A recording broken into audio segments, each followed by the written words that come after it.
ఏ అమ్మవారు. అహో పురుషిక అన్నారు శంకరాచార్యుల వారు. ఆ అహో పురుషిక స్పందన స్వరూపిణి, లాస్య స్వరూపిణి. స్పందన శివునికి, లాస్య స్వరూపిణి సమస్త ప్రాణుల. ఇది మీరు కొంచెం జాగ్రత్తగా పట్టుకోవాల్సి ఉంటుంది. ఎందుచేత అంటే కాస్త గంభీరమైనటువంటి విషయం, అది చాలా లోతైనటువంటి విషయం. ఇంతకన్నా తేలికగా ప్రతిపాదన చేయడం అన్నది నాకు కష్టదాయకంగా ఉంటుంది. ఆమె ఆ తల్లి స్పందన స్వరూపిడిగా ఉంటుంది పరమశివుని యందు. స్పందన అంటే పై కదలిక కాదు, మనసు కదలడాన్ని స్పందన అంటారు.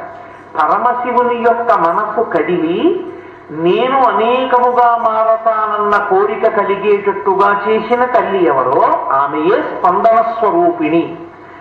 ఆమెయే సృష్టి జరిగినప్పుడు అందరి యందు దీని కింద మారుతుంది.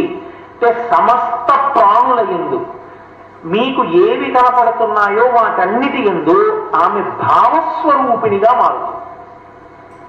భావములన్నీ అమ్మవారే. అందుకే నృత్యము 2 తరగతులుగా ఉంటుంది అని విభాగం. అంటే ఇప్పుడు అలా లేదనుకోండి, యథార్థానికి నృత్యము 2 రకములుగా ఉండాలి అని.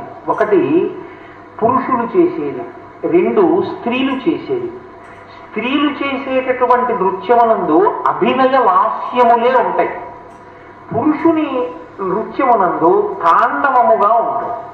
తాండవము అంటే జతిభేద గతిభేదముల చేత నృత్యం ఆవిష్కరింపబడుతుంది.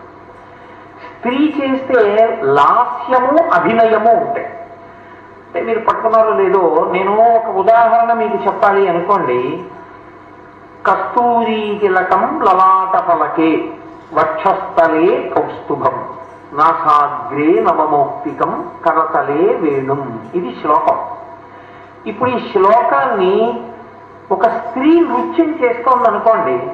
స్త్రీ నృత్యం చేస్తే ఎలా చెయ్యాలని శాస్త్రం ఉందంటే లాస్య అభినయములు చెయ్యాలి. లాస్యము అంటే ముఖమునందు భావమును ప్రకటనం చెయ్యాలి. ఆ శ్లోకంలో ఎవరిని చెప్తున్నారు? కృష్ణుడిని చెప్తున్నారు. కాబట్టి తాను కృష్ణుడిలా నిలబడి కస్తూరి తిలకం అని ఆయన కస్తూరి తిలకం పెట్టుకున్నట్టుగా అభినయం చేయాలి. లలాట ఫలకే వక్షస్థలే కౌస్తుభం, గుండెలలో ఆయనకి కౌస్తుభమణి ఉందని చూపిస్తూ ఆ భావాన్ని, కృష్ణుడు ఉండేటటువంటి భావాన్ని ముఖమునందు అభినయిస్తూ ఆయా ఆ శ్లోకమునందు ప్రతిపాదింపబడినటువంటి విషయాన్ని లలితముగా అభినయి